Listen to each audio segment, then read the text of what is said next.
Big TV Rythu Mitra కార్యక్రమానికి స్వాగతం. మనం ఇప్పుడు సంగారెడ్డి జిల్లా జహీరాబాద్ మండలం రంజల్ గ్రామంలో ఉన్నాము. ఇక్కడ ఎక్కడ చూసినా కూడా బహుళ పంటల విధానమే ఎక్కువగా కనిపిస్తుంది. దీనికి సంబంధించి మరిన్ని వివరాలు తెలుసుకుందాం. కృష్ణ గారు నమస్కారం అండి. మొట్టమొదట మిమ్మల్ని అయితే అభినందించాలి. ఎందుకంటే మీ పొలంలో ఎక్కడ చూసినా కూడా పంట వైవిధ్యం కనిపిస్తుంది. దాదాపు ఇప్పుడు మేము చూడబట్టే 9 రకాల పంటలు కనిపిస్తున్నాయి. అవును మేడం. అంటే ఎప్పటి నుంచో ఇట్లనే వేసుకుంటారా? ఎప్పటికి వేస్తాం మేడం, ప్రతి సంవత్సరం వేస్తాం. ఫస్ట్ వానాకాలం నుంచి అసలు ఏమేమి వేస్తారు చెప్పండి. వానాకాలం నుంచి శనిగ, జొన్న, కట్టె గోధుమ, సిరిశనిగలు, ఆవాలు, అవిసెలు, బట్టగడి, కాయ అవన్నీ వేస్తాం మేడం. అంటే ఖరీఫ్ పంటగా ఏం వేస్తారు, రబీ పంటగా ఏం వేస్తారు? రబీ పంట ఖరీఫ్ పంటగా ఉంటే పెసాలు, మినుములు, కందులు వేస్తాం మేడం. ఓకే, ఇవన్నీ ఖరీఫ్ పంటగా వేస్తారు. రబీ పంటగా ఇప్పుడు చాలా ఉన్నాయి కదా, కుసుమలు, చిరుశనగలు ఉన్నాయి, ఆవాలు ఉన్నాయి, వామ ఉంది, గోధుమలు ఉన్నాయి, జొన్న ఉంది. ఇప్పుడు మేము చూడబట్టుకే ఇన్ని అవిసె గింజలు ఉన్నాయి. అంటే ఇవన్నీ ఇప్పుడు రబీ పంటలో ఎట్లా వేస్తారు విత్తనాలు? విత్తనాలు మా ఇంట్లో ఉన్న విత్తనాలే వేస్తాం మేడం. మేము బయటకి నుంచి మార్కెట్ నుంచి ఏం తేము. మొత్తము మీ సొంత విత్తనాలే, నాటు విత్తనాలు వెనకటి నుంచి వస్తున్నవే. అవి ప్రతి సంవత్సరం ఉంచుకుంటాం. మంచి గింజలు చూసి ఉంచుకుంటాం మేడం. ఉంచుకొని వాటికి విత్తన శుద్ధి చేసి పెడతాం మేడం. టాటతోటి కానీ ఎట్లతోటి కానీ పెడతాం మేడం. ఈ వానాకాలం పంట తీసేసేయంగానే ఫస్ట్ జొన్న వేస్తారా లేకపోతే కుసుమ వేస్తారా? జొన్న, కుసుమ, గోధుమ అన్ని ఇస్తాం. అన్ని వరుస వేస్తాం మేడం. అంటే గ్యాప్ ఏముండదా? గ్యాప్ ఏముండదు. ఇలా వేసి ఒకే రోజు సాలుకి ఒకసారి వేస్తారు. వేసుకోవచ్చు మేడం, ఒకటేసారి వేసుకోవచ్చు. ఒక్కొక్క సాల్కి ఒక్కొక్కటి వేసినట్ట. ఇప్పుడు ఎకరా ఉంది అనుకోండి మేడం, ఇప్పుడు 10 గుంటలు వేసుకోవాలి మేడం. ఇప్పుడు మా ఇంటికి కోసం అంటే 10 గుంటలు వేసుకుంటాం మేడం. అంటే మీ పొలంలో ఏమో 2 సార్లు ఇది 2 సార్లు ఇది 2 సార్లు ఇది కనిపిస్తుంది. కొందరు వేస్తారు మేడం, కొందరు వేస్తారు. మేము కూడా అట్లనే వేస్తాము. మన శనగ సాలలో గోధుమ, కుసుమ వేస్తాము, మళ్ళా సిరిశనగ వేస్తాం మేడం. ఇవి కోసేటప్పుడు ఏవేవి ఫస్ట్ కొయ్యాల్సి ఉంటుంది? ఇప్పుడు ఏవి ముందు వస్తుంది వేస్తాం మేడం. ఫస్ట్ గోధుమ వస్తుంది, గోధుమ వచ్చినాక శనగ వస్తుంది మేడం. శనగ తర్వాత అవిసెలు వస్తాయి మేడం. అవిసెలు వస్తాయి. అన్ని 15-20 రోజుల వస్తాయి. ఇప్పుడు ఆవాలు కూడా కుప్ప పెట్టినట్టు. అవును మేడం. ఆవాలు కొడుతున్నారుగా? ఓమ కొడుతున్నాం మేడం. ఓమ అవుతుంది. వామ ఎప్పుడు వేసిరు? ఓమ జూలైలో వేస్తాం మేడం. జూలైలో వేసిరు అంటే ఇప్పుడు వచ్చిందంటే చాలా రోజుల గ్యాపే ఉంది. అది 7 నుంచి 8 నెలల పంట మేడం. అది వామ 8 నెలల పంట. 7 నుంచి 8 నెలల. ఇప్పుడు ఈ కుసుమలు ఇవన్నీ ఉన్నాయి కదా, అంటే మీ ఇంటి అవసరాలకైనా ఇప్పుడు కుసుమలు కావచ్చు, అవిసెలు కావచ్చు, చాలా రకాలు ఉన్నాయి కదా, 9 రకాల పంటలు ఉన్నాయి కదా.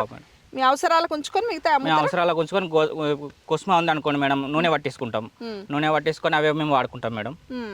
ఇక మిగతా ఉంటే మా అవసరాలకు ఉంచుకొని ఎక్కువనే ఉంటే అమ్ముకుంటాం మేడం మార్కెట్.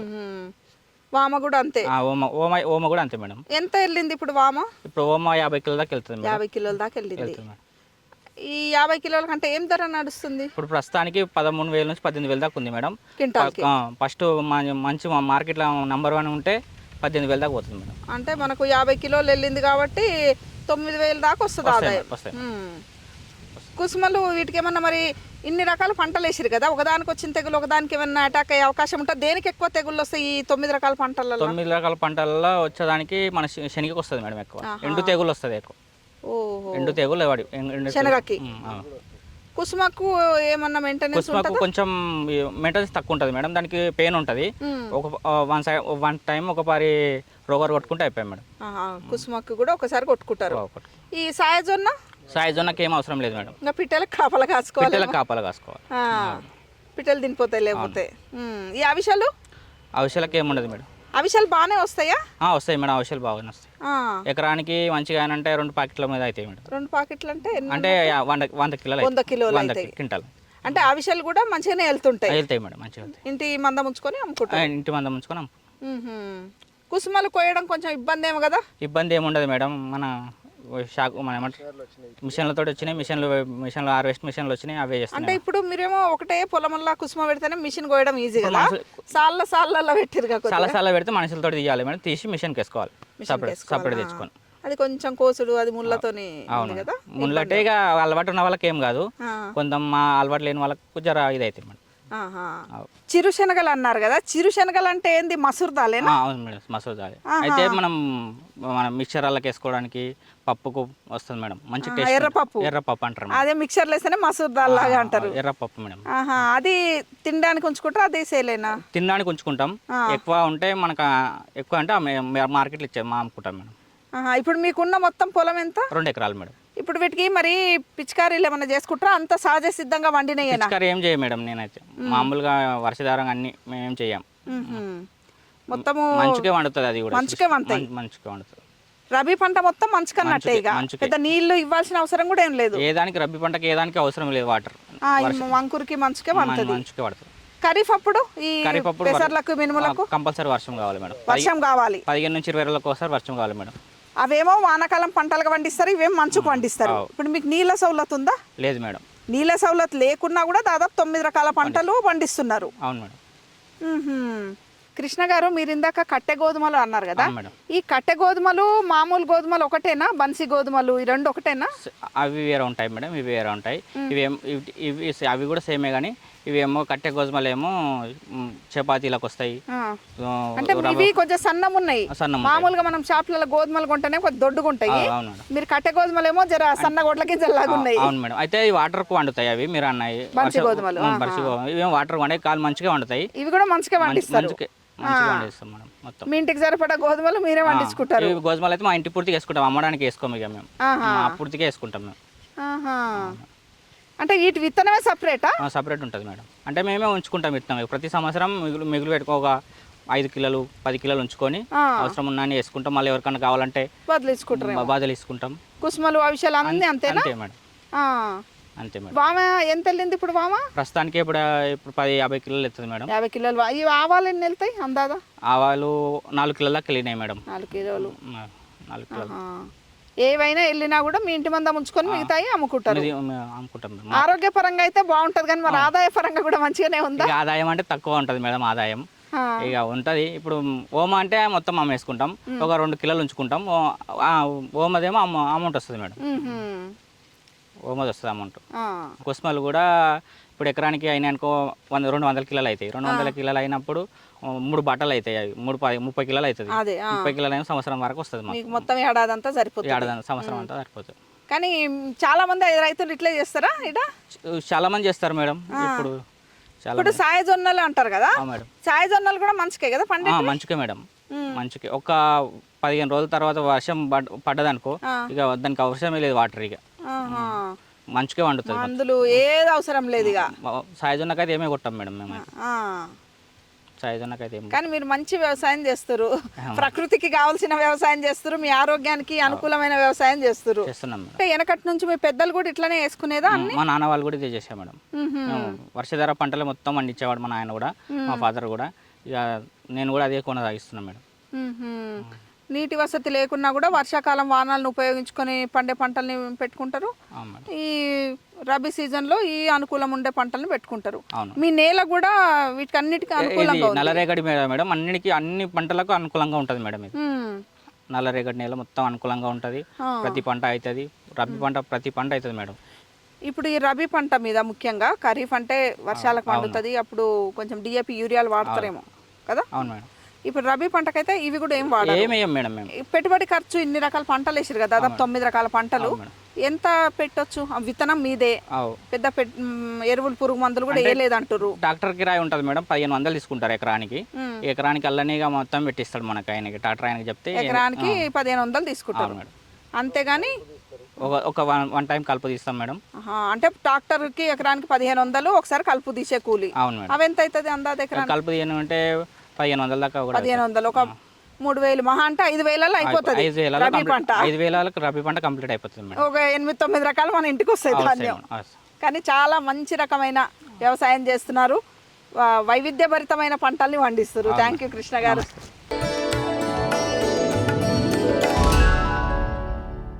నమస్కారం సార్. నమస్తే మేడం. సార్, మీ జహీరాబాద్కి వస్తే మనసుకైతే సంతోషం వేస్తుంది, ఎందుకంటే ఏక పంట విధానం ఉండదు. ఎక్కడ చూసినా కూడా మల్టీ క్రాప్స్ ఉంటాయి, హార్టికల్చర్ క్రాప్స్ ఉంటాయి, నీళ్ళ సదుపాయం కూడా బాగానే ఉంటుంది. కొన్ని చోట్ల ఉండదు, కొన్ని చోట్ల మాత్రం చాలా బాగుంది, పచ్చగా కలకల్లాడుతుంటాయి.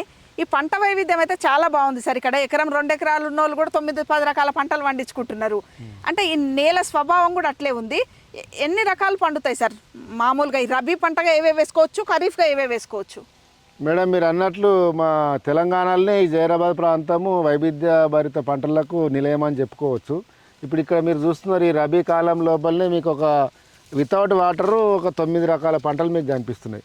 మీరు అడిగినట్లు జూన్ లోపల వర్షాధారం పంటలు అన్న కింద కంది కానీ, మొక్కజొన్న కానీ, పత్తి, తర్వాత పెసర, మినుము, సోయాబీను ఇటువంటి పంటలు వర్షాధారం కింద వేసుకుంటారు. అదే వాటర్ ఉన్నోళ్ళు షుగర్ కేన్ కావచ్చు, పపాయ, బనానా అట్లా ఉద్యాన పంటలు కూడా చాలా రకాల పంటలు వేస్తుంటారు. ఇప్పుడు అదే రబీ లోపల వచ్చేస్తే మనకు ఆగస్టు లోపల వాము సాగు చేస్తారు.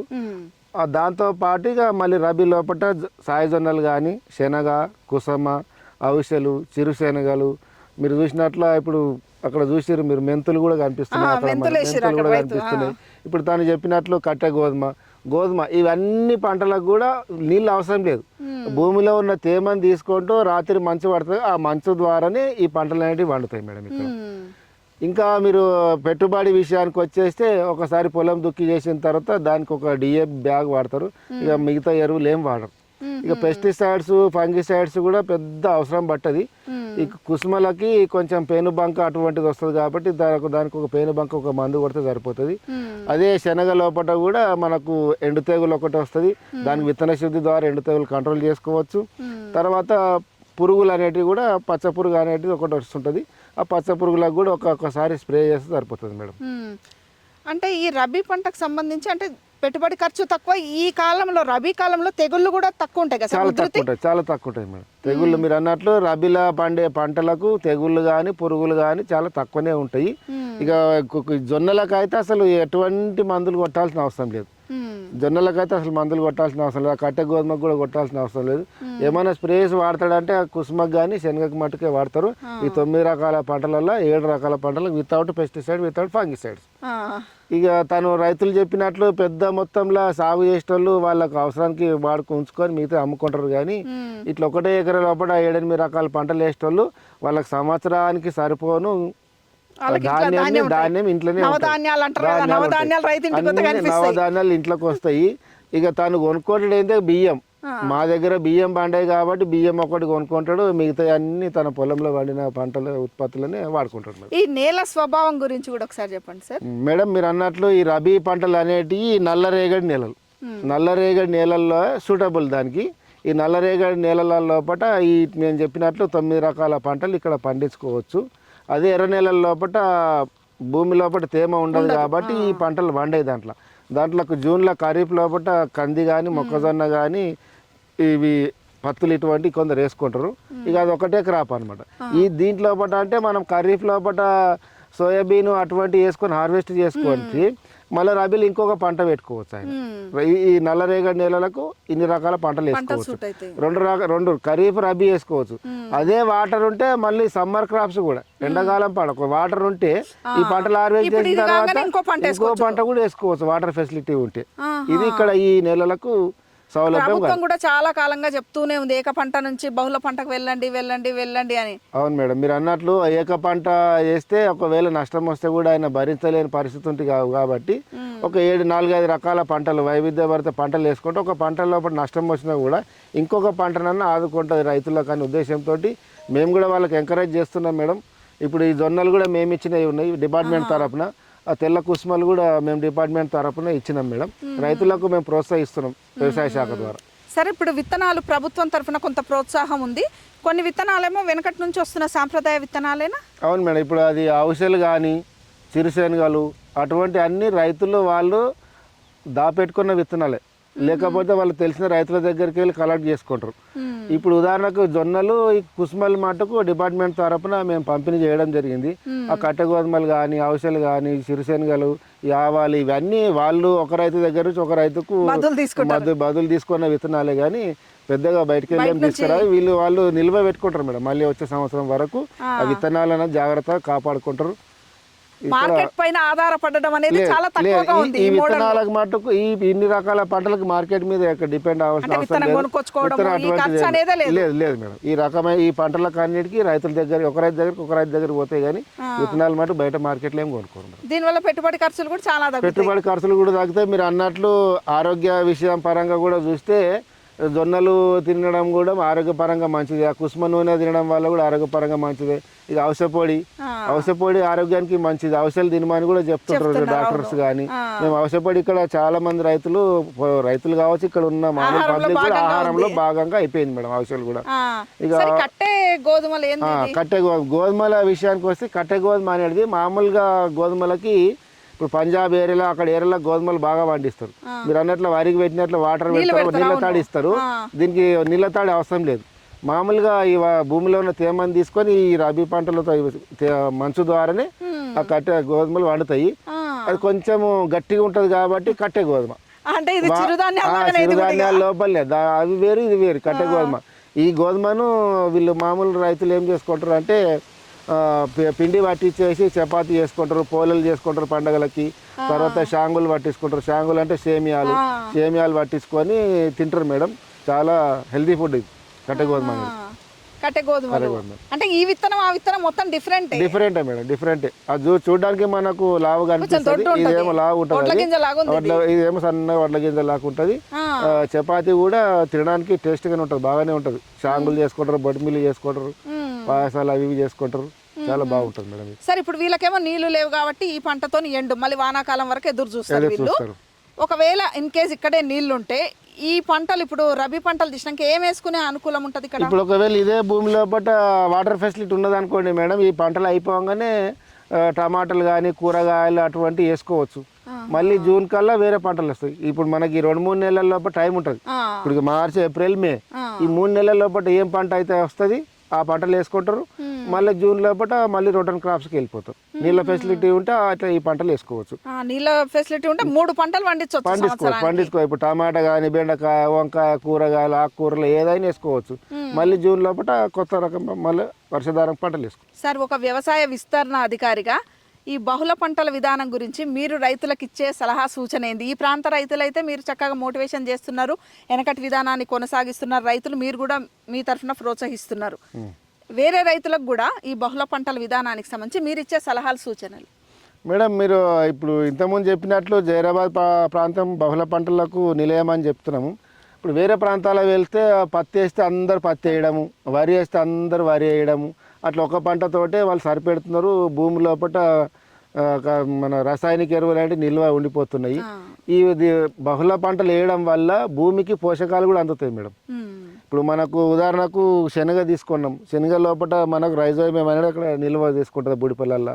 ఇన్ని రకాల పంటలు వేయడం వల్ల వీళ్ళకు 4 రకాల పోషకాలు భూమికి అందుతాయి.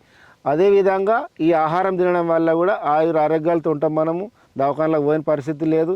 ఈ రోజులలో మేడం ఎన్ని రూపాయలు సంపాదించినా కూడా ఆరోగ్యంగా ఉన్న వాళ్ళే వాళ్ళు ధనవంతుడు అనేది చెప్పుకోవచ్చు మేడం. మేము మిగతా రైతులకు ఒకటే సూచన చేస్తున్నా, ఒకే రకమైన పంట వేయకండి, 4 రకాల పంటలు వేసుకోండి, ఆరోగ్యాలతో ఉండండి. భూమిని కూడా కాలుష్యం బారిన పడకుండా కాపాడుకోవచ్చు. బహుళ పంటలు వేసుకొని అధిక ఆదాయాన్ని పొందాలని చెప్పి ఒక వ్యవసాయ విస్తరణ అధికారిగా నేను రైతులకు తెలియజేస్తున్నాను. బహుళ పంటలే వ్యవసాయానికి భవిష్యత్తు, బహుళ పంటలే సమాజ ఆరోగ్యానికి కూడా భవిష్యత్తు మేడం. అవును మేడం, మీరు చెప్పినట్లు. థ్యాంక్ యూ సార్, మంచి సమాచారం ఇచ్చారు. నమస్తే. ఇది ఈనాటి రైతు మిత్ర. మరో వ్యవసాయ సంబంధ అంశంతో మళ్ళీ కలుద్దాం. అంతవరకు సెలవు. నమస్కారం.